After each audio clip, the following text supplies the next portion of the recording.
I live in New York City at the Lasalian community at Bedford Park. We are currently 5 Lasalians, 3 brothers, and 2 Lasalian volunteers. Our community has included other people, other Lasalians as well, many brothers, dozens of Lasalian volunteers, and a few refugees that have lived with us in the past. The soul of our community is quality of presence, being joyfully present with each other and to our guests. I believe the soul of this community has to do with service to the poor and a commitment to social justice. And intertwined with that, even more than that, is a welcoming and openness to have them be part of this community as well. Not just service, but they're also a part of who we are. The soul of this community is definitely the support that the brothers give me, knowing that they're always there for me when I have a hard day at work, and there for me every day is amazing, especially during these COVID times. The soul of this community is the call to service. It's felt by each of us deep within our hearts, and we are all called individually, and when we come together, it's a community, a call to service. For me, the soul of our community is the openness and generosity it has towards not only the LVs that come to stay here, but also just any guest that comes to our door. My ministry has always been in the service of the poor through education.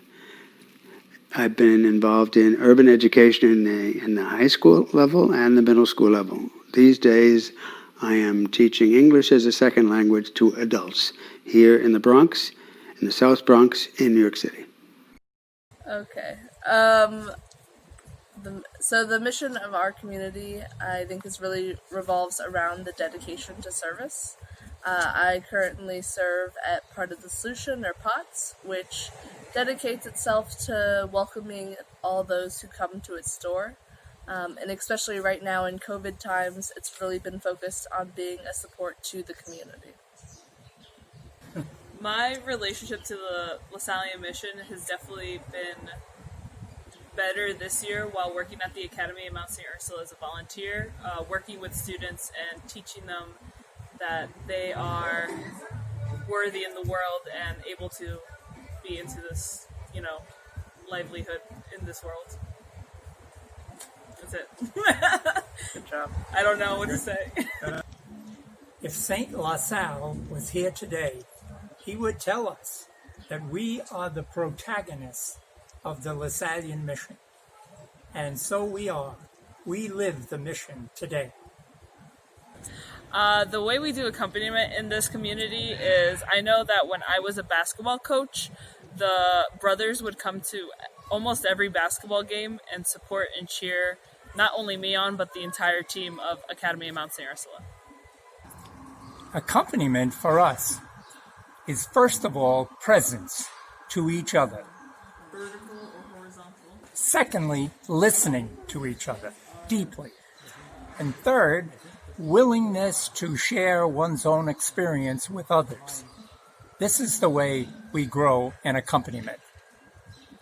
And one important facet of this community has been its simplicity of lifestyle. We do our own chores, we cook our own foods, and we try to make our spending and our attitude towards money as simple and as we possibly can.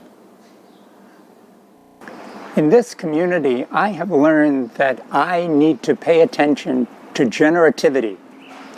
And for me, here, it's the connection between young people, young Lasalian volunteers, and myself. I'm 79 3/4, and they're 22. I have learned a lot from them. This is our chapel, which was donated to us and dedicated to us shortly after we arrived here. Our spirituality in this house is rather unique. We encourage our volunteers to look within themselves and to come up with prayers and ideas that they can share with us within the context of this chapel and in the context of our prayer life. It's not necessarily something you would get from a psalm book, but it's something that you derive mostly from your own personal experience and what brought you here into this house in the first place. Our community prays twice a day, in the morning and in the evening. We each take turns leading the prayer, and because we are open to different kinds of prayer, we have a variety of prayer experiences. But they're only as good as our personal prayer, what we bring to the community prayer. Okay, I think the most important thing I learned in coming here and joining our community is something that's not unique to most brothers. I came here with the idea of helping and serving other people. But because they've become so much a part of my life, the people that I've served have actually helped me. They become part of our lives, and we learn from them. We give to them, but we learn from them. The one thing that I really learned from living in community is the importance of being open with each other and supporting each other through our successes and our failures. The one thing I definitely learned about living in community is knowing the needs of others and being able to just like support older people, especially now living with brothers, and also bringing what I learned on the outside back to community. Over the past year, I think the biggest area of growth I have been focusing on is just being present in community. We talk about living intentionally, so really focusing on that intentionality as I go through this year and for the next year. I have learned that we can have a lasalian community as follows: a primary grouping where its members are deliberately accountable for the life of the community. And that really means that we are primarily about loving one another and not just seeking comfort and convenience.